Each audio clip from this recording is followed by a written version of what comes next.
नमस्कार दोस्तों, चलिए जानते हैं झारखंड की 25 प्रमुख खबरों को सिर्फ 10 मिनट में। लेकिन उससे पहले आप इस चैनल में नए हैं तो चैनल को सब्सक्राइब कर लें। तो चलिए चलते हैं प्रमुख खबरों की ओर। झारखंड के मौसम को लेकर बड़ा अपडेट सामने आया है। रांची सहित झारखंड में अगले 2 दिन कुछ जिलों में गरज के साथ बारिश हो सकती है।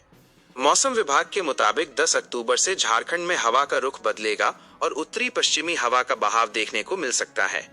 मौसम विभाग के अनुसार झारखंड के संताल और आसपास के इलाकों पर एक साइक्लोनिक सर्कुलेशन बना हुआ है। वहीं बांग्लादेश के दक्षिणी भाग और आसपास के क्षेत्रों पर भी एक साइक्लोनिक सर्कुलेशन कायम है। ऐसे में नम हवाओं के चलते रांची समेत कुछ हिस्सों में बारिश हो सकती है। झारखंड सरकार द्वारा स्मार्ट पीडीएस योजना लागू किए जाने के बाद राज्य में खाद्यान्न वितरण प्रणाली में पारदर्शिता बढ़ी है। केंद्र सरकार की रियल टाइम मॉनिटरिंग व्यवस्था के तहत पिछले 1 महीने में 47,863 अवैध राशन कार्ड रद्द किए गए हैं। राज्य के सभी 24 जिलों में सितंबर माह से स्मार्ट पीडीएस योजना को लागू किया गया है। योजना के तहत केंद्र सरकार अब खाद्यान्न वितरण का रियल टाइम डेटा ट्रैक कर रही है। इससे फर्जी लाभुकों और डुप्लीकेट राशन कार्ड धारकों की पहचान आसान हुई है। झारखंड सरकार ने 3 कफ सिरप की बिक्री, खरीद और इस्तेमाल पर तत्काल प्रतिबंध लगा दिया है। मध्य प्रदेश और राजस्थान में इन दवाइयों के कारण कथित तौर पर बच्चों की मौत होने की खबरें आने के बाद ये कदम उठाया गया है। झारखंड सरकार ने 3 कफ सिरप, कोल्ड्रिफ, रेस्पीफ्रेश और रिलीफ की बिक्री, खरीद और इस्तेमाल पर तत्काल प्रतिबंध लगा दिया है।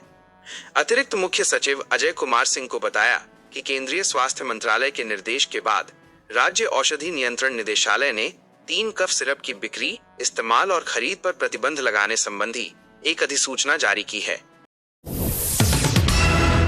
झारखंड सरकार की ओर से अनुसूचित जनजाति वर्ग के मेधावी विद्यार्थियों के लिए एक ऐतिहासिक पहल की गई है।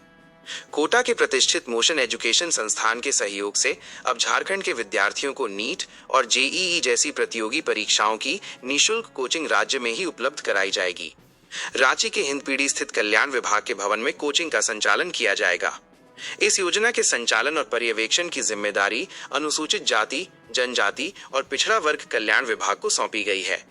इसमें झारखंड सरकार यूपीएससी की तैयारी करने वाले छात्रों को दिल्ली भेजेगी। झारखंड के पलामू जिले से 2 चचेरी बहनों के साथ गैंग रेप होने की घटना सामने आई है। पुलिस के मुताबिक 6 लोगों ने दोनों बहनों को अपनी हवस का शिकार बनाया। घटना 2 अक्टूबर की रात की है, जब दोनों बहनें दशहरा मेला से लौट रही थीं, तभी आरोपियों ने लड़कियों के साथ हैवानियत भरी वारदात को अंजाम दिया। माता पिता ने घटना की शिकायत पुलिस थाने में दर्ज कराई है। छतरपुर उपमंडल पुलिस अधिकारी अवध कुमार यादव ने कहा, महिला थाने में प्राथमिकी दर्ज कर ली गई है। सभी 6 आरोपियों की पहचान कर ली गई है और उनकी गिरफ्तारी के लिए छापेमारी जारी है। उन्हें जल्द ही गिरफ्तार कर लिया जाएगा। गुमला जिले के जारी थाना क्षेत्र के कमलपुर गांव में एक दुखद घटना घटी। पारिवारिक झगड़े में बेटे ने पिता सहलू उरांव की बसीला से वार कर हत्या कर दी। ग्रामीणों ने बताया कि सहलू नशे का आदी था और आए दिन घर का अनाज एवं धान बेचकर शराब पीता था। इसी बात को लेकर मंगलवार को पिता पुत्र के बीच तीखी नोकझोंक हुई। गुस्से में आकर पुत्र ने बसीला उठाकर पिता के सिर पर ताबड़तोड़ प्रहार कर दिया, जिससे सहलू की मौके पर ही मौत हो गई। सहलू की शराब पीने की आदत से घर में तनाव रहता था। पुलिस ने आरोपी बेटे सचिन भगत को गिरफ्तार कर लिया है, जिसने अपना अपराध स्वीकार कर लिया है।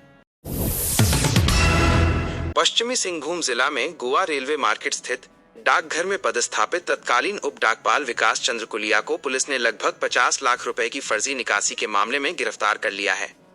आरोप है कि उसने डाकघर की विभिन्न बचत योजनाओं के खाता धारकों की राशि का दुरुपयोग कर ऑनलाइन जुए और कसीनो ऐप में रकम उड़ाई। जानकारी के अनुसार मामला 1 फरवरी 2023 से 19 जून 2025 के बीच का है। इस अवधि में आरोपी ने 50,56,473 रुपए की राशि की फर्जी निकासी की।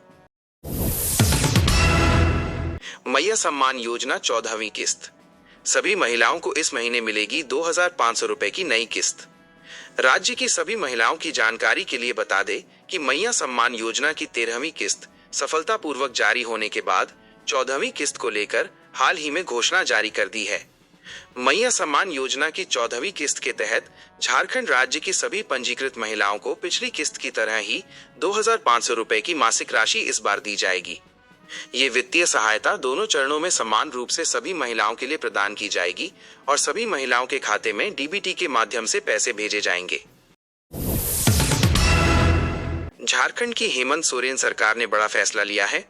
झारखंड में मुख्यमंत्री गंभीर बीमारी उपचार योजना के लाभुकों को सरकार ने बड़ी राहत दी है। इस योजना को अब मुख्यमंत्री अबुआ स्वास्थ्य सुरक्षा योजना में शामिल किया जाएगा। इसके बाद अबुआ योजना के लाभुकों की तरह ही मुख्यमंत्री गंभीर बीमारी योजना के लाभुकों को भी 15 लाख तक मुफ्त उपचार सुविधा मिलेगी। इससे गंभीर बीमारियां झेल रहे लोगों को काफी राहत मिल जाएगी। झारखंड में युवाओं को नौकरी दिलाने के नाम पर फर्जी नक्सली बता सरेंडर करने का मामला सामने आया है।